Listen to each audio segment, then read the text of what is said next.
crochet friends, I'm Mo, your crochet companion, and today we're diving into two gorgeous textured stitches, the cross stitch and the locked cross stitch. Now, before you ask, no, this is not cross stitch embroidery, no tiny needles, no back stitching, no counting every single square, none of that. We're talking about crochet cross stitching. Stitches that weave beautifully together to create texture, movement, and a little extra flair in your projects. Now to start with, which is what you see here, the cross stitch is a beginner-friendly stitch that adds an easy crisscross effect with just a simple stitch swap. And the locked cross stitch takes it up a notch. It's a little more advanced, but gives it even more structure and definition. If you love crochet stitches that add depth and dimension without being overly complicated, these two are perfect for you. They're great for blankets, scarves, and textured fabrics, and once you get the rhythm down, they work up fast and look amazing. All right, silly check-in time. Drop a number in the comments. 1, I love learning new stitches. Keep them coming. 2, cross stitches, tell me more. Or 3, I just like hearing Mo talk about yarn. What you're going to learn, the good stuff. You're going to learn how to crochet the cross stitch, a beautiful beginner-friendly crisscross effect, how to crochet the locked cross stitch, a more advanced variation for extra texture, how to use these stitches in different crochet projects, and tips for keeping your stitches even and smooth. By the end, you'll have 2 easy, impressive stitches to add to your crochet toolkit. Okay, let's go ahead and get started. I'm going to start with the cross stitch, but what I have done already is I have already started a single crochet foundation row. I'm not going to show you how to do this because I do have a couple of videos out there that explains this in detail. You can also do the chain foundation. I'm not too partial on it with this particular stitch, but you will want to remember if you do a single crochet foundation row, you'll want to finish your project with 1 row of just straight single crochet so it doesn't look weird. Okay, so let's go ahead and get started.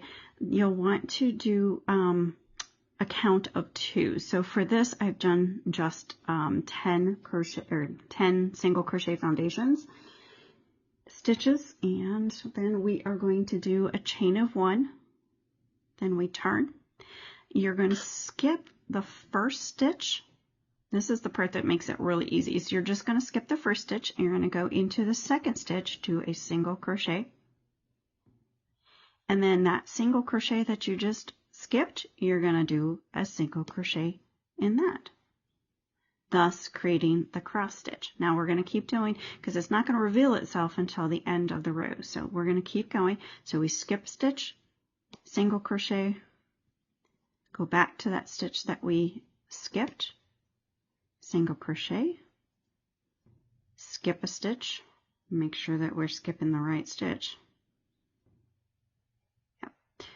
Skip a stitch, next stitch, single crochet, go back to that one that we skipped, single crochet, skip a stitch, single crochet, back to that one that we skipped, single crochet, skip a stitch, single crochet, and then a single crochet in that one that we skipped. So now you can see the little crisscross pattern. Okay, back at it. So we're going to just do a chain of 1. We're going to turn. We're going to do the exact same thing. We're going to skip a stitch, single crochet, go back to the first stitch, single crochet, skip a stitch, single crochet, back to the original stitch, single crochet, skip a stitch, go back, skip a stitch, go back, skip a stitch. And this is where it's going to be a little bit trickier to know where you're going to go because it's going to be a smaller stitch and sometimes you're going to miss it. So you're going to skip that stitch and then go back. And there you have it. That's why it's called a cross stitch. So you're basically crossing it, and you can kind of see where it kind of crosses over each other. Let me go back to the original piece that I did. As you can see, it makes it look just a beautiful texture. Just a really nice, pretty, even texture. And it's a single crochet, so how could you go wrong there? And this is what I was talking about. You want to make sure that you do a single crochet row, not the cross stitch, but a single crochet at the top and the bottom, so it looks even. And then I noticed after I got done with this, I did need to block this so that it kept a nice square structure. Before I go too far, I do want to say if you do decide to do a single crochet foundation row, or a chain foundation row, the chain foundation row, you will find that it is incredibly wobbly, fiddly, whatever you want to call it. So that's why I did the single crochet foundation row, because it felt impossible when I was doing it with the chain foundation. So definitely, if you can use the single crochet foundation row. Otherwise, if you have to, then do that, but I wouldn't recommend it. Right, so now we're ready for the one that I'm excited about, because this is not a common stitch. This is called the locked cross stitch. So what we're going to do, I did the single crochet foundation row, and this is actually going to be integrated into that throughout, which is really quite easily, because we're going to do a row of the lock stitch and a row of single crochet in between each row of lock stitch. So this will be perfect. You won't even realize that it's any different. So again, you're going to do a stitch count of 2. So I did 10 right here.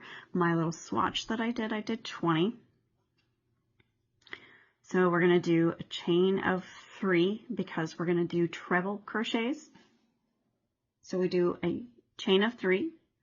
Then to do a treble crochet, you yarn over twice. Now in this particular one, normally like with a single crochet, we would go into the very first stitch, but with the treble crochet, our chain of 3 is usually our first one. But in this case, it's not going to be our first one, but we're going to skip 1, 2, and we're going to do a treble crochet in that first stitch right there, or in the third stitch, I'm sorry. So this is still going to be considered a treble crochet, but in a different sense, okay? Now, here comes the fun part. So this is where the locking of the stitch comes into play. So what we're going to do is we're going to yarn over. We're going to insert our hook into this space right here. You're going to yarn over again, pull it up. I like to hold my yarn in place with my other finger. And then you're going to go back to that second stitch that you skipped initially. And you're going to insert your hook, yarn over, pull up a loop, yarn over, pull through 2, yarn over, pull through 2, yarn over, pull through 2, thus creating your first lock stitch. So we're going to do that again. We're going to do a treble crochet. We're going to skip a stitch, go into the next stitch. We're going to do a regular treble crochet.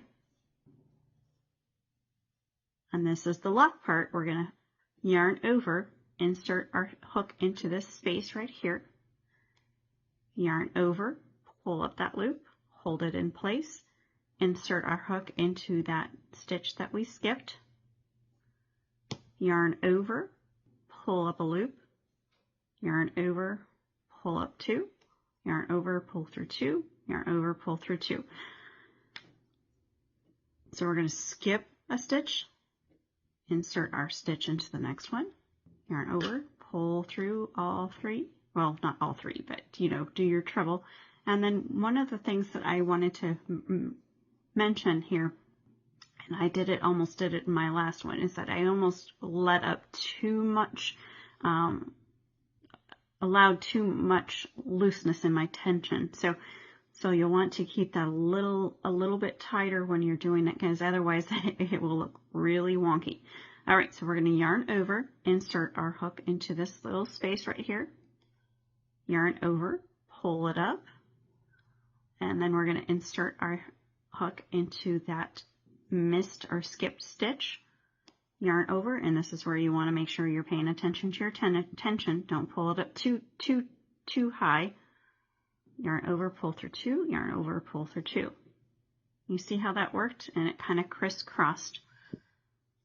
You're still doing a treble crochet. You're just using this as a crisscross to lock down that stitch. So it's a crisscross without having all the floppy. Because if we did just 2 cross stitches for treble crochet, let me show you what it would look like.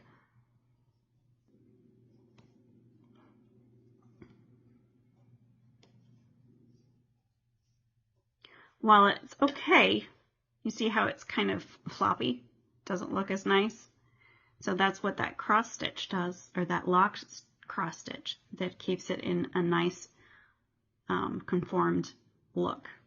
So let's do that the correct way with the lock stitch. We're going to yarn over, insert our hook into that space, yarn over, pull up, and then we're going to insert our hook into that skip stitch, yarn over, pull up, yarn over, pull through 2, pull through 2,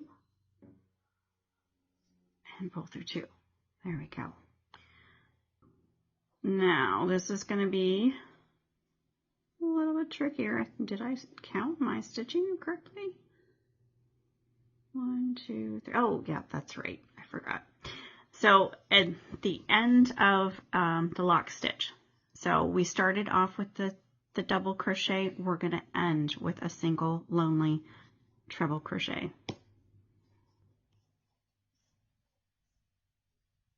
All right, so then we're going to chain 1, turn our work, do 1 row of single crochet,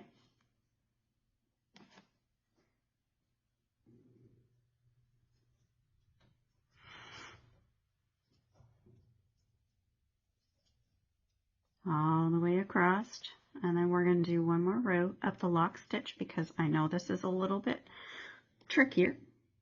And don't forget that that first chain of 3, you got to do a single crochet in that top chain. Otherwise, you're going to have a very wonky project.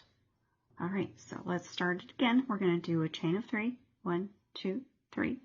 We're going to turn our work. We're going to skip over the first 2 stitches and do a regular treble in the 3rd stitch.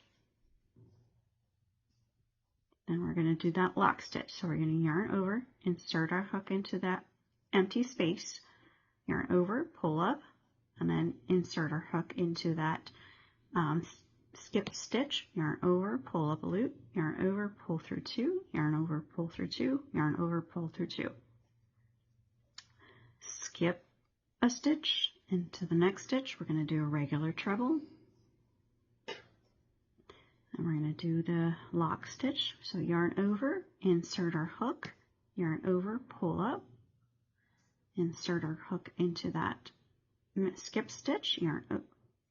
Yeah, you know what I meant. Sometimes my hook goes faster than my mouth can, which is quite a surprise. My husband will tell you that. I run off at the tulips. All right, so we're going to yarn over, insert our hook into that space, yarn over, pull up a loop, insert our hook into that skip stitch, yarn over, pull up a loop, yarn over, pull through 2, yarn over, pull through 2, yarn over, pull through 2.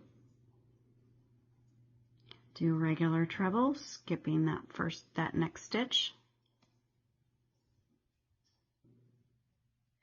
Yarn over, insert our hook into that space, yarn over, pull up a loop, insert our hook into that skip stitch, yarn over, pull it up, yarn over, pull through 2, yarn over, pull through 2, and then we're going to do that treble in that last stitch. So it's kind of like a lonely treble all by itself.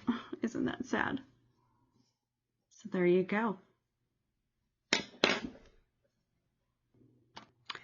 So why are these stitches a must try? They are great for adding texture to blankets, scarves, and more. So I'm actually excited to start working with this lock stitch myself in some different scenarios. So I like doing trebles and, you know, just gives it a little extra dimension. So the cross stitch, it's beginner friendly, and the locked version kind of levels it up just a little bit. It's fun, easy to memorize, stitch pattern that looks advanced. There you go. You just mastered 2 fun textured stitches. Tell me in the comments, where would you use these stitches? A blanket, a decorative border, a statement piece? Give me your ideas. I love hearing them. And in the meantime, hit like if this was helpful so I know to make more stitch tutorials. Subscribe so you'll never miss a new crochet adventure. And turn on those notifications because we're always learning something new. Until next time, happy crocheting.